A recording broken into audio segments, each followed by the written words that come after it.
go ahead and get started.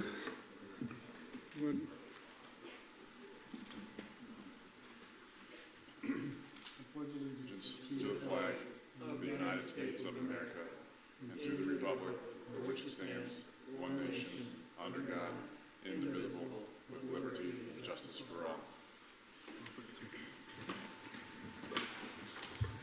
Can you do the roll call, Carrie? Mr. Steinberg?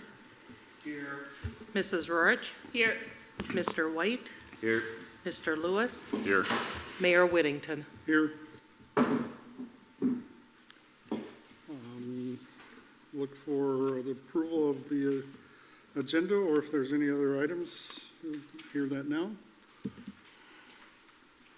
I'll make a motion to approve the agenda. All right. Second the We motion. have first and second. All in favor? Aye. Opposed? All right, it's new business. Hot topic, 2026 budget. Right. Mayor and City Council, thanks for your time this evening. The work session tonight is our second one for the preliminary budget for the 2026 fiscal year. You'll remember a couple weeks ago we met and we reviewed each of the department requests, and at that time there was a proposed 7% property tax levy. There were some changes that were made following that meeting. We'll kind of go through that tonight. The main thing to remember following the conclusion of discussion this evening, we'll need a motion from the City Council to certify the preliminary tax levy to the county, which is due by September 30th.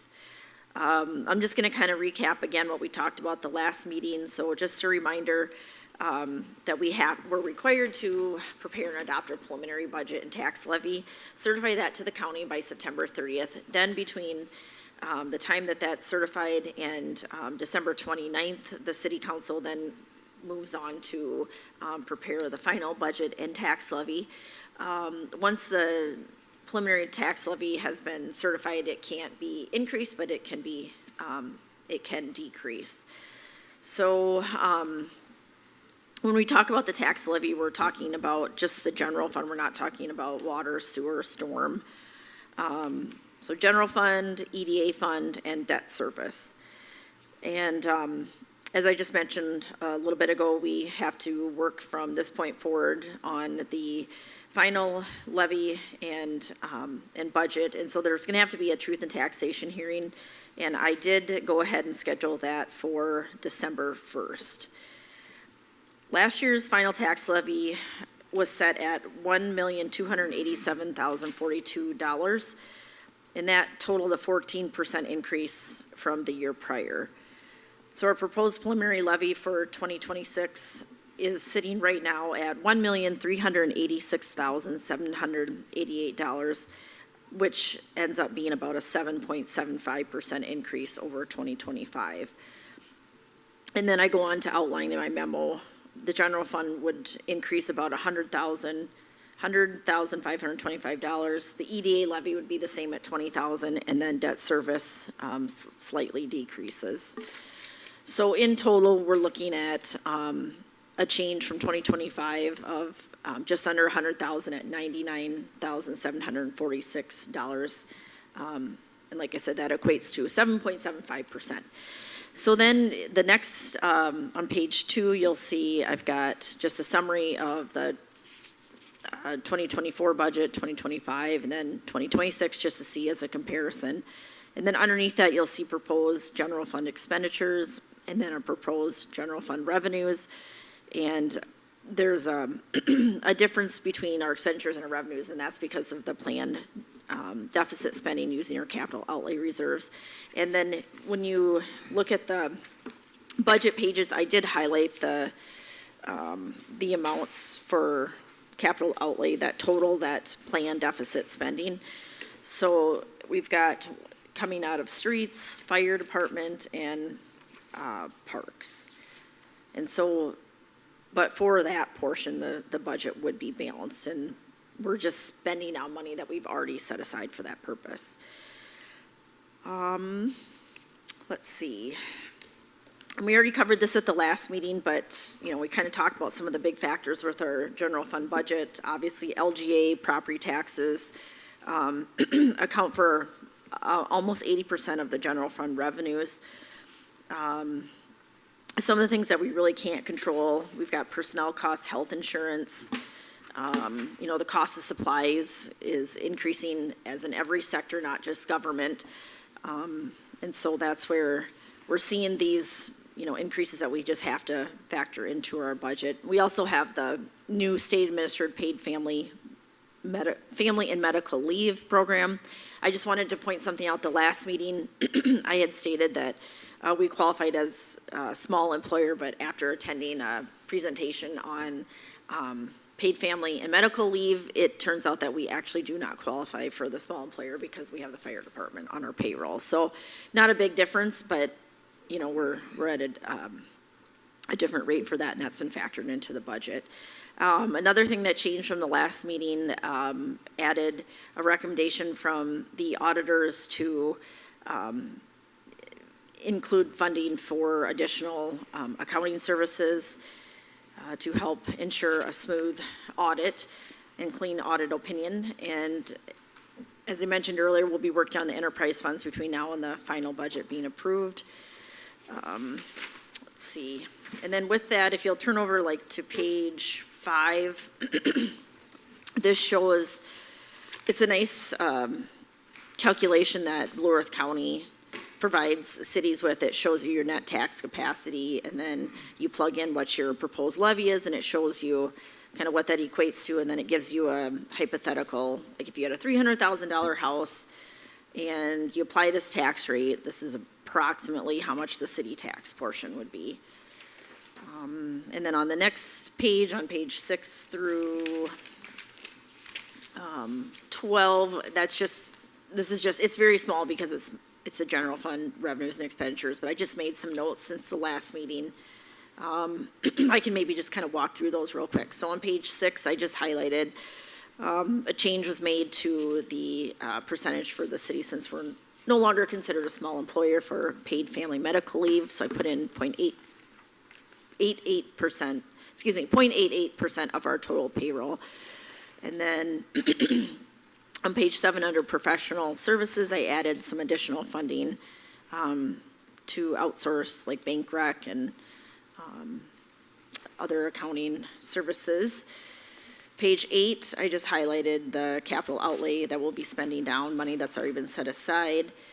Page 9, if we go to the fire department budget, I did move $5,000 from their clothing allowance request. They had requested $10,000, and I did email them, ask for more clarification on why they need $10,000.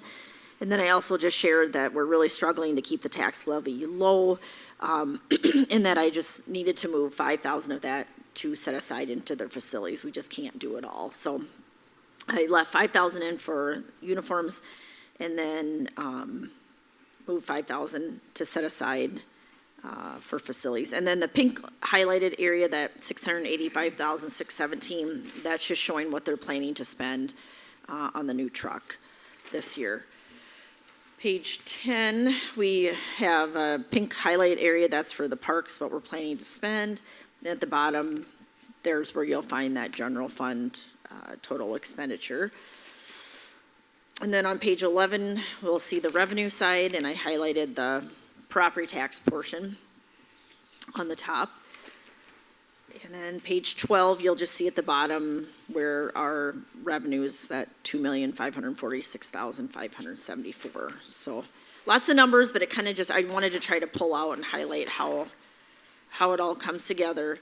And then on the page 13, it's just a copy of our internal capital outlay tracking. And it shows, like general government, this is where we're going to be pulling out money for the roof repairs. This is what the street department uses for equipment purchases. We've got City Hall, kind of falls in the same category as general government. I'm not sure why we have two. We do still have money for police that was left over, so that's something, not sure how we'll use that in the future. I guess right now I think we'll probably just leave it because you never know what the future holds, but there's 141 with that. And then the fire department facilities, as we talked about last time, they've got, excuse me, about $35,000 sitting there right now available, so like they need to do parking lot or roof repairs, they've got some money.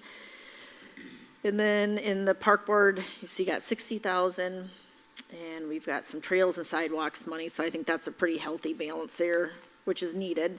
And then an item that we definitely need to really start beefing up is our civil defense. That's for our tornado sirens, so those are really expensive, and I mean, this isn't, you know, hardly anything, so we really need to start. We can't do it this year. I tried to add more, but it would just impact the tax levy too much. But moving forward, every year, we're gonna have to start being more aggressive with setting aside money to replace 2 of our sirens.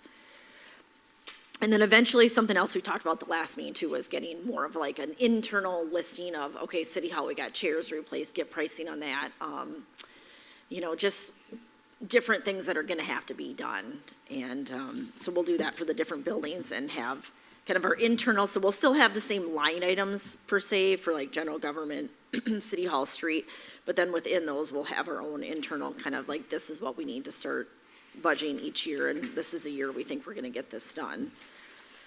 So with that, that's what I have for now. I know you guys wanna try to keep it as low as possible, but I just wanna stress, I really, you know, I just don't think there's a lot of areas to cut, and, you know, it's tough because we have facility needs, we have equipment needs. You know, next year when we take on the street reconstruction project, we're gonna have debt service with that too coming up, so that'll impact the tax levy. So, good thing is we don't have that this year hitting us yet, but. So any questions, let me know. That's kind of, I know I threw a lot at you, but right now you're just looking at the general fund, which is all we need to approve for tonight's purposes, certify that to Blue Earth County. And you can go higher if you want, or, you know, if you have an area where you think we can cut, we could try that, but it's, once you set it, you can't go any higher than that, so.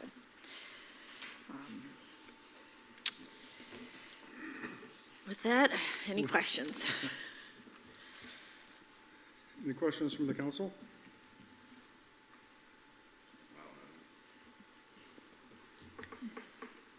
I don't mind kind of certifying it where it is and then continue to work to see what we can do to reduce it.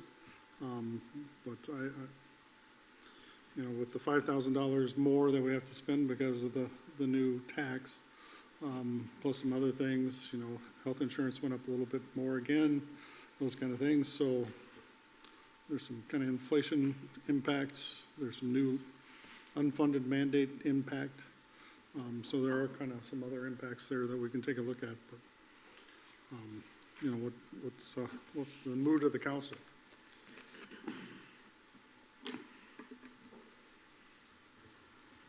What was in the last meeting, someone said that we're kind of in the middle of like surrounding communities, like some are much higher, some are maybe a little bit lower, but.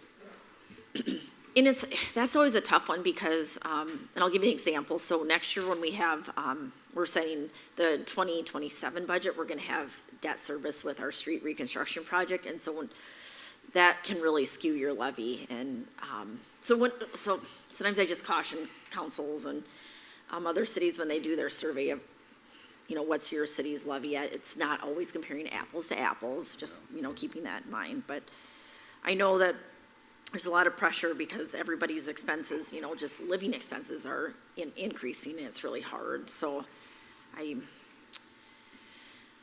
know, and it's hard too when people, you know, ask why our levy's increasing, but really it's the cost of doing business. It's just keeping up with labor costs, facility cost, supply cost. And also to some degree, we're just playing catch up too on a lot of things. So it's kind of like stuff that maybe could have been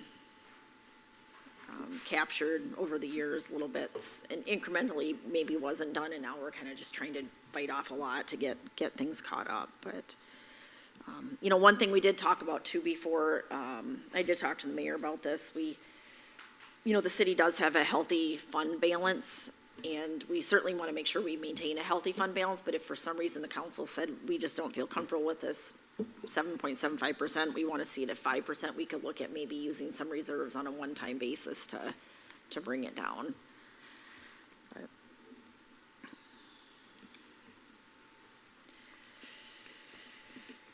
I just wish we had more revenue sources. That's our big thing, is we just don't have much for revenue.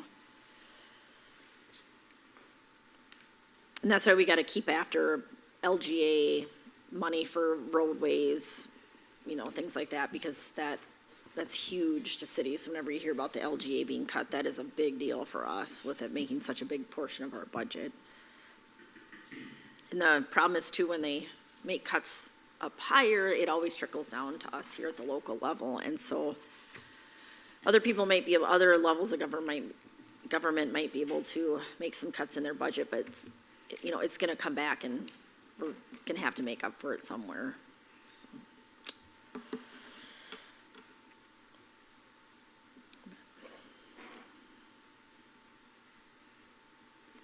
Any questions?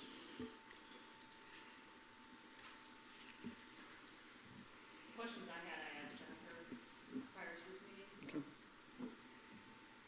From the rest of the council? Maybe something else I can say too, I think that while we do see our taxes increase, we can turn around and continue doing a really good job. I feel like our employees are doing a good job delivering good service to our, you know, our community members, making sure that when we're, you know, taking care of our parks, plowing streets, that we just always are customer service minded and just really, you know, do our end, keep up our end of the bargain and provide good service, and hopefully our residents will, you know, appreciate the services that they are getting and make it more palpable.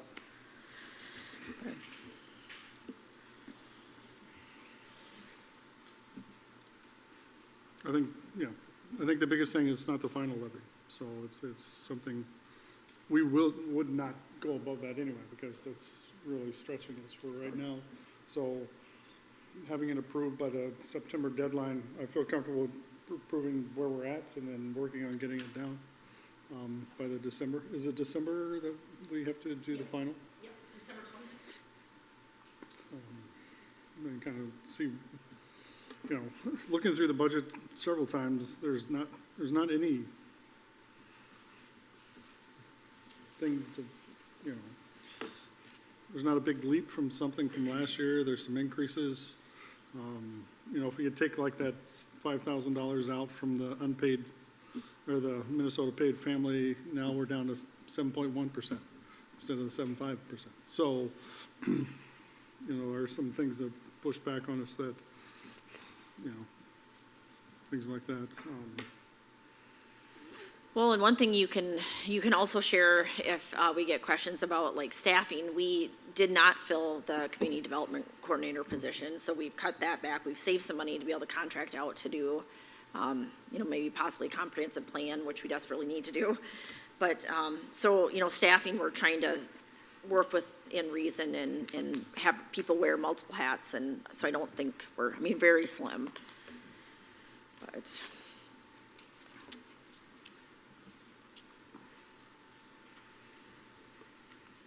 And if there's not any questions, I would look for a motion to certify the what was it? 7.75 for the preliminary levy? Or, I'll make a motion to approve the 7.75 for our preliminary tax levy. all right, so we have a first, do we have a second? I'll second. All right, we have a first and second, more discussion?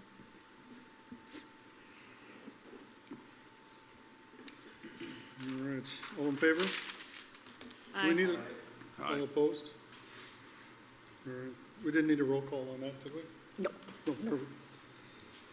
Perfect, no, now I think the work begins, right? So we gotta see what we can do to kind of squish that, move some things around. You know, Jennifer and I did talk about taking one little bit of dip to kind of keep that out, but, you know, we gotta take a look at reserves and where we are.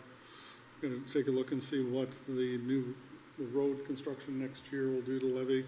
You know, maybe not take it this year, but take it next year, because that's gonna be, that debt service is gonna jump considerably. for next year. I'm not sure with debt service where we are with, you know, the bonds that are coming due and paying off, and I will get you guys a schedule of that. I, Okay. should have put that in the packet and I did not, so with that, yep. I it's can just get you something I think would be interesting to see, Yes. you know, are we close to having some roll off, or are we not? Yep. Things like that. Yeah, the capital is the capital, right? So, unfortunately, what is it, the best time to plant a tree was 10 years ago, the next best is today, kind of thing. So, yeah, I think we are where we're at, so. Any other business that we need to attend to before we call for adjournment? All right, look for a motion to adjourn. I'll make that motion. All right, second? I'll second. All right, we are adjourned. Thanks for your time, everybody.